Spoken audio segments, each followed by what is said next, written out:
Savarkar jail అసలు ఊహించలేం. భారతీయ ఖైదీలందరిలోనూ అత్యధికంగా jail శిక్ష అనుభవించింది సావర్కర్. అతి వైభవమైనటువంటిది అనుభవించింది వాళ్ళు.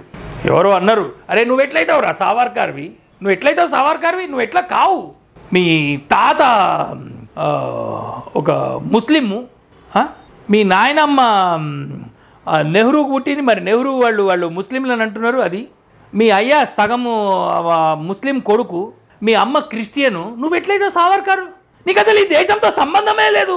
చాణక్యుడు అన్నట్టు విదేశీయులకు పుట్టినటువంటి వాళ్ళు ఈ దేశంలో పరిపాలనకి పనికిరారు. వాళ్ళు ఈ దేశం పట్ల ప్రేమతో ఉండలేరు. వాళ్ళు పక్కా మనం ఎగ్జాంపుల్ చూస్తున్నాం. నువ్వు సావర్కర్, నువ్వు సస్తే కాలేవన్నాడు. అయితే నువ్వు గాంధీవి కూడా కావు, నువ్వు గాంధీవి కూడా కావు. మీ తాత ఎవడో వాడిగా మీ నాయనమ్మ పెళ్లి కోసం అని చెప్పేసి గాంధీ అని పేరు పెట్టుకుంటూ అయిపోతావా నువ్వు? గాంధీ అని పేరు పెట్టుకుంటూ అయిపోతావా? అంబేద్కర్ అయిపోతావా నువ్వు?